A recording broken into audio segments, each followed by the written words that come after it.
साथ संगत जी प्यार से कहना धन निरंकार जी।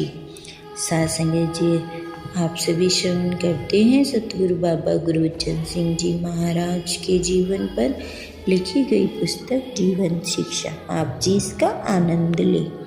एपिसोड 18 सतगुरु के आशीर्वाद के फल स्वरूप दास की धर्मपत्नी इन मायावी हमलों से संभल गई।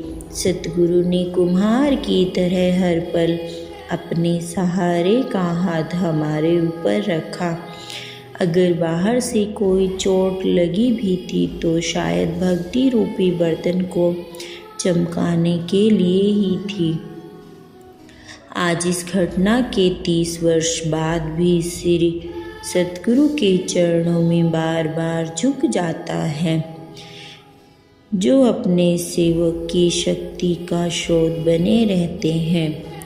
दास अनुभव करता है कि यह धैर्य सतगुरु ने मुझे अकेले को ही नहीं बख्शा, बल्कि आज मिशन में अनेकों ऐसे संत महात्मा हैं जिन्होंने इस प्रभु इच्छा के आगे हंसते हंसते सिर झुका दिया।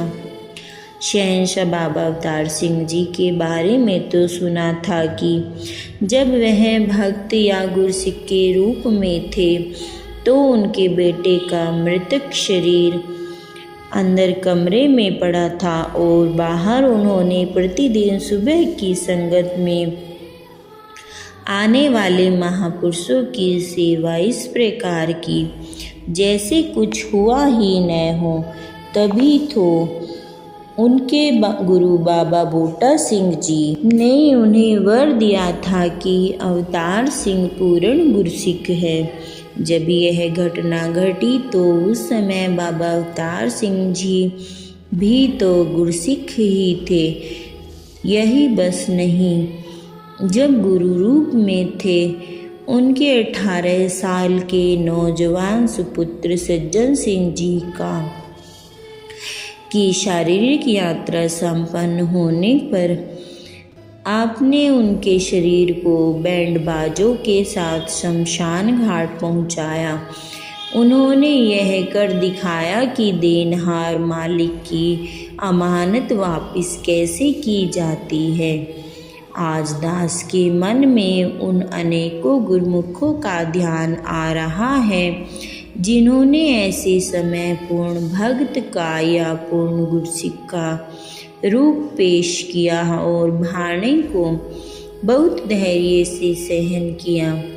इन्हीं में से एक विशेष नाम जोगिंदर सिंह निरंकारी अम्बाला वालों का आता है, जिनका 25-26 साल का नौजवान लड़का प्रभजोत सिंह शादी के सिलसिले में अम्बाला से दिल्ली आ रहा था। दिल्ली सरोवर के नज़दीक रिंग रोड पर बस से उतरते ही दुर्घटना का शिकार हो गए। ढूंढते ढूंढते सूचना मिली कि मृतक शरीर को अस्पताल से निरंकारी कोठी लाया गया। शायद ही ऐसी कोई आँख हो जो भीगी न हो, मगर एक निरंकारी जी ही थे जो चट्टान की तरह हौसला लिए हुए हर आने वाले का स्वागत कर रहे थे और सभी को प्रभु के हुक्म के आगे सिर झुकाने के लिए कह रहे थे। बच्चे के भोग की संगत के समय भी उन्होंने यही आशीर्वाद मांगा। हमारे इस बेटे की शारीरिक यात्रा के समय दास ने सतगुरु के इस गुरसिख को रिश्ते की निगाह से ही देखते हुए अनेक बार गलतियां और गुस्ताखियां की होगी। एक संत जैसे आदर सत्कार देने में कमी जरूर रह गई होगी। दास को जो परिवार को बख्श देना और आगे से ये शक्ति भी देना कि परिवार में बाकी जो संत भक्त हैं इनको भी गुरसिख जैसा मान और सत्कार निरंकार की अनेक अमानतों में से एक किश्त वापस हुई है, इसीलिए दातार से ही ताकत मांग रहा हूँ कि मनों में कोई रंजिश न आए। दास के सामने निरंकारी मिशन के महान संत विवेक शौक का चेहरा भी आ रहा है, जो ऐसे समय में बिल्कुल अडोल रहकर सतगुरु के सहारे को प्रकट कर रहा है। विवेक जी निरंकारी जगत के महान दार्शनिक, प्रचारक और प्रबंधक श्री धर्म सिंह शौक जी के सुपुत्र हैं। यह 10वीं कक्षा में पढ़ते थे कि शौक साहब सांसारिक यात्रा को संपन्न कर गए। माँ पद्मा जी ने सतगुरु के साथ जोड़ दिया और कहा, यही तुम्हारे पिता हैं और लोक परलोक के स्वामी भी यही हैं। यह बच्चा गुरुमति के साँचे में ढला हुआ संतों का प्यार सत्कार लेता हुआ बड़ा होता गया। दातार ने गुण को इतने बख्शे हैं कि हर महफिल की रौनक बन जाता है। एक बार किसी कल्चर पार्टी के साथ विवेक शौक इंग्लैंड गए हुए थे कि अचानक पीछे से बहन पद्मा जी शरीर छोड़ गए। उसी दिन शाम को इसने हास्यरस का कार्यक्रम प्रस्तुत करके लोगों को हास्यरस में मुग्ध करना था। विवेक जी को कार्यक्रम शुरू होने से पहले इस बात की जानकारी दे दी गई थी कि उनकी माता जी का देहांत हो चुका है, लेकिन इस महात्मा को दातार पिता ने इतनी शक्ति दे रखी थी कि भरे हॉल में लोगों को हंसा हंसा कर लोटपोट कर दिया। जब विवेक जी का कार्यक्रम संपन्न हो गया तो कार्यक्रम का संचालन कर रहे मंच संचालक ने भरी महफिल में बताया कि यह जो नौजवान अभी आपको हंसी के फव्वारे देकर गए हैं, इनके हृदय की विशालता का क्या अनुमान लगाओगे? क्योंकि प्रोग्राम के पहले ही इसे यह खबर मिल चुकी थी कि भारत में इनकी माताजी शरीर छोड़ गए हैं। पिता का साया तो पहले ही सिर से उठ चुका है।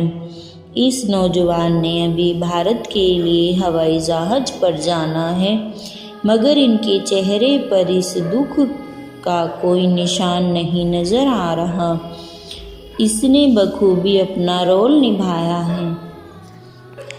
मंच संचालन ने विवेक जी की बहुत सराहना की, पर विवेक शौक जी को सबको एक ही बात कही, मेरे सिर पर सतगुरु का हाथ है। मैं अनाथ नहीं हूँ, मैं कोई बहादुर या दिलेर भी नहीं हूँ कि प्रभु इच्छा को हंसकर मान सकूँ। यह शक्ति तो मेरे सतगुरु बाबा गुरुवचन सिंह जी की है, जो सूक्ष्म रूप में मेरे दिल को कायम रख रही है और सहज ही मेरी हिम्मत, साहस और विचारधारा बन चुकी है। ऐसे ही एक अन्य घटना दास की आंखों के सामने घूम रही है। निरंकारी वर्कशॉप में काम करने वाले ज्ञानी अमर सिंह जी उस समय प्रचार यात्रा में कार चालक की सेवा किया करते थे। एक बार प्रचार यात्रा करते हुए जब हम लोग श्रीनगर पहुँचे तो वहाँ उन्हें सूचना मिली कि उनके 22 वर्षीय युवक पुत्र प्रभु दयाल की दिल्ली में एक सड़क दुर्घटना में मृत्यु हो गई है। वहाँ इस शिक्षक की शिक्षा ज्ञानी जी के अंदर से प्रकट हो रही थी। जहाँ ऐसे अवसर पर माँ बाप फूट फूट कर रो पड़ते हैं, वही ज्ञानी जी ने इस शिक्षा के परिणाम स्वरूप ही अडोल रहकर आगे ड्राइवर की सेवा करते रहने की इच्छा प्रकट की। लेकिन दयालु सतगुरु ने अगले ही दिन उन्हें हवाई जहाज से श्री अजब सिंह जी के साथ दिल्ली भेज दिया। इस संपूर्ण घटना चक्र के बाद सोचने पर दास विवश था कि धन्य है यह शिक्षक जिनकी शिक्षा न जाने किस किस घट में बोल रही है। दास के मन में अनेकों ऐसी घटनाएं घूम रही हैं। अगर आपको कलम बंद कर दूं तो शायद पूरा ग्रंथ ही बन जाए। संक्षेप में इतना ही कहा जा सकता है कि रहमत गुरु की ही काम कर रही होती है और वहाँ गुरसिक को मिल रही होती है। साथ संगत जी, प्यार से कहना, धन निरंकार जी।